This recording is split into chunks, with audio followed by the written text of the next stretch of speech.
Welcome to the Do Zone, where entrepreneurs go to get things done. I'm your host, Josh Thomas. You can find me on all social media at JT Literally. Each week, I bring on experts from a variety of backgrounds to share their secrets on how to optimize performance so you can take massive action and crush your goals. If you want help to bring in quick cash and wins for your business in as little as the next 7 days, I'm going to give you a simple framework that has worked for me and my clients time and time again at no cost to you. Go to factor1.io now and enter your email address for immediate access. Once again, that's factor1.io. Today's guest is Dr. Sean Richardson. Sean's unique experience working with leaders to get more out of their teams in high pressure environments and positions him at the forefront of behavioral high performance. A PhD in the psychology of excellence, specifically focused on understanding how to respond to stress and burnout and maintain peak performance in high pressure environments. Sean intuitively understands what starts and stops people from succeeding. Awesome. Sean, welcome to the Do Zone. Tell us something you believe is the key to getting stuff done that most people wouldn't think of. All right. Thanks. Well, really counterintuitively, it comes down to accepting that you don't want to get stuff done. So I could probably go a little deeper on that, but Please. Basically what happens is that there's, we have as a psychologist, I can tell you that, we have part of our brain that one of the survival mechanisms is to conserve energy. Daniel Kahneman, who's, he's a Nobel prize winning psychologist, done a lot of research on, subtleties of brain science and how the brain activates in different situations and problem solving, and, determined that we can predict what he calls the law of least effort. Is that you can imagine if you lived in a primitive world, conserving energy, not giving your effort to a task that wasn't absolutely necessary for survival, is a survival response. You don't want to waste energy if you're running from predators, hunting animals, and trying to just survive. So it's really counterintuitive, but what I find is just coming to an acceptance that procrastination, lack of accountability, not wanting to do stuff, being unmotivated is actually built into your brain, and complacency is hardwired, basically. So if you come to accept that, you don't beat yourself up for when you're feeling unmotivated and you don't feel like doing anything. Now, the cool part is that's only part of our brain, and we have another part of our brain, particularly our prefrontal cortex, with which you can override those feelings. Mm-hmm. But a lot of people I meet when it comes to productivity and getting stuff done, they kind of get caught up in, I'm unmotivated, and they're looking for some quick fix or something else instead of just accepting that's just part of being human. Don't make it wrong. If you judge yourself for it, then you kind of own it, and then you feel bad, and then you don't feel like doing the task because it makes you feel bad. So it's sort of counterintuitive, but you're really accepting that it's normal, and then figuring out a different mindset to really replace it with, which is, I'm going to overcome that. I'm going to be better than that. I'm going to be bigger than that. And you really have to tap into your purpose and what drives you to overcome that. So that's sort of a long-winded response, but yeah, just accept that it's normal. Sean, I have to tell you, you have no idea about this. Sean and I have not met before like the last 5 minutes. And most of that 5 minutes was spent getting the audio set up. But this is the exact message that I share, except without obviously the training and pedigree and certifications behind it. But our brains are pre-wired to conserve energy in case we have to expend it to avoid a threat or escape a threat. Yeah. And we're also pre-wired, and you could maybe speak to this, we're also pre-wired to engorge ourselves with carbs and fat so that we have energy stores in case of famine and we can't find food for the next 6 months or something. It's all that caveman mentality because our brains haven't had an upgrade in a couple of 100,000 years. Yeah, that's right. Man, you just, like, as you were speaking, my heart skipped a beat because it's one of those things as an entrepreneur who has worked with thousands of entrepreneurs. The reason we don't get things done is because we're wired not to succeed. We're wired for protection. Success requires risk and expansion of effort. And if you don't want to expend that effort or take the risk, you got to stay in the cave and get fat. Yeah, exactly. And certainly, expending effort in pursuit of anything more than survival is what we call abnormal. So I work with professional sports teams, and we have a pretty strong discussion around normal versus abnormal. So we've normalized procrastination, lack of accountability. If you're an elite athlete, and all of your in your mid 20s or early 20s, and all of your friends outside of sport are out there having a good time, having a few drinks, going out late at night, basically just doing the college thing and enjoying life. That's there's nothing wrong with that. That's pretty normal. And to make it to the professional levels of sport, you've got to be abnormal. You got to make a lot of sacrifices. You got to give things up. But it's interesting, once you get into that higher upper echelon, we actually even distinguish. You might be abnormal next to your mates who are out there partying and having fun and not taking care of their bodies and their minds, but you're actually now normal in a much smaller pool.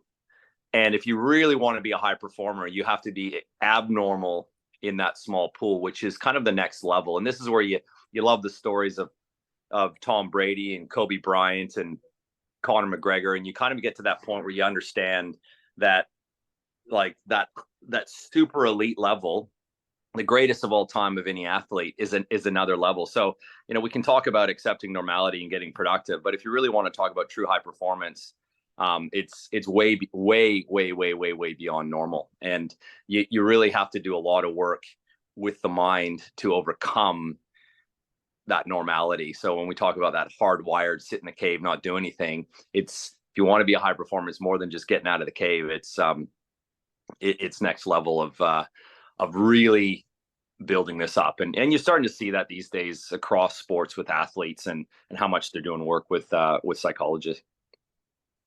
I'm curious, since you started kind of on that path here, you have some counterintuitive tips for flipping the script on feeling unmotivated and procrastinating. Yep.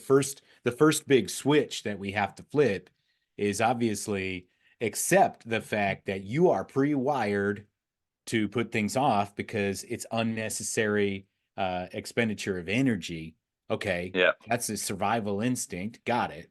But once we embrace that and we say, hey, look, don't feel bad about it. That's just your human beingness. That's people Yeah. being people.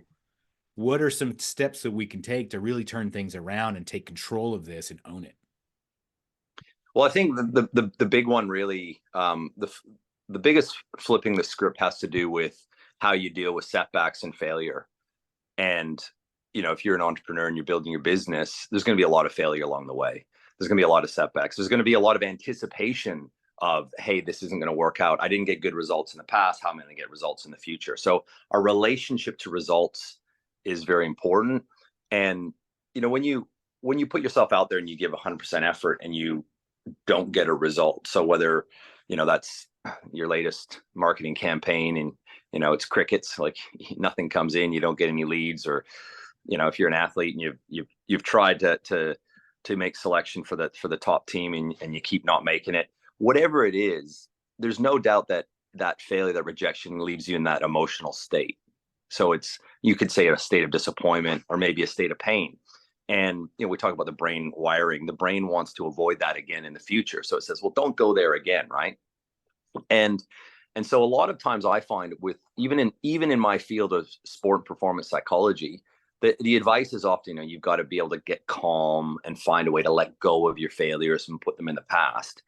And I actually found far more powerful, actually, is, as you said, to flip the script, is to go, how can failures be motivating?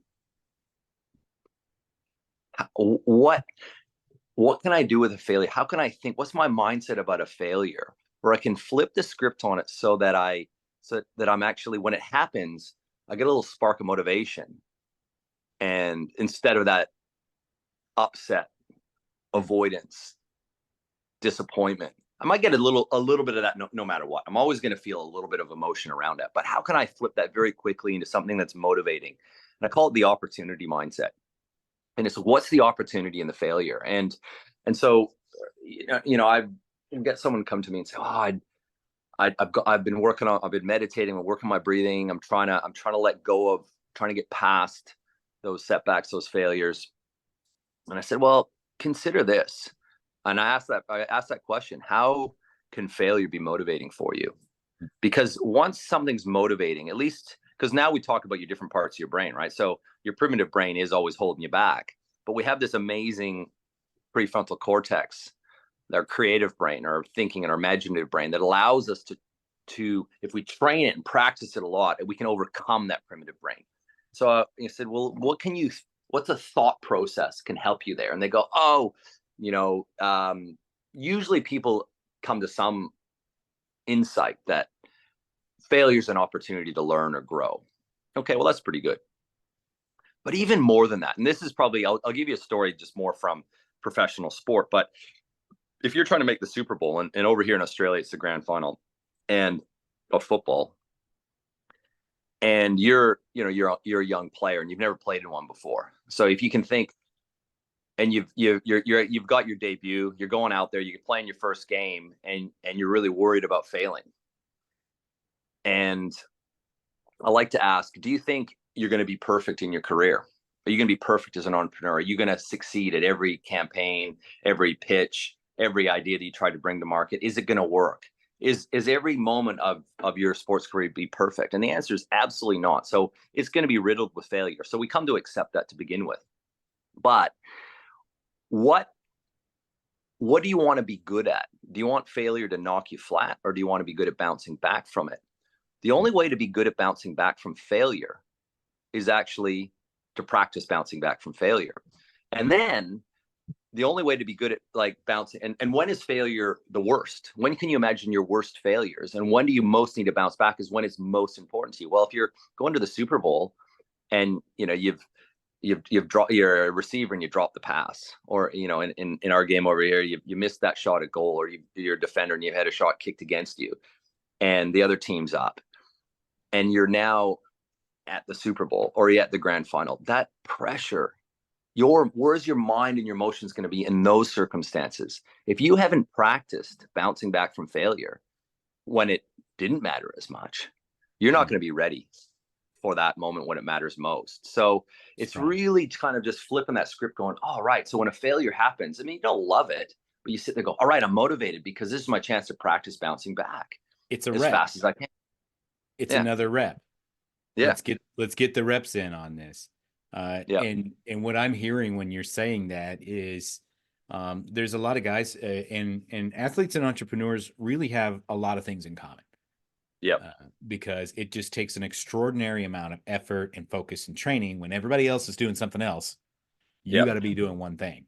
And what I'm hearing when you're saying that is entrepreneurs tend to gather a lot of information and make sure that they've got everything just right, and figuring out, okay, this is the path that's going to have the least risk, and I'm probably not going to mess this up, and I'm just going to get ready. And I've spent a lot of time at this point. I've invested a lot of time and energy on whatever this thing is, and then I get up to the line and I fall. Yeah. And what happens then is now I'm looking back at all of that time and energy that I just invested, and I'm like, dang it, I knew I couldn't do this. I always screw this up. I'm going to have to go back to the drawing board. I can't take another risk.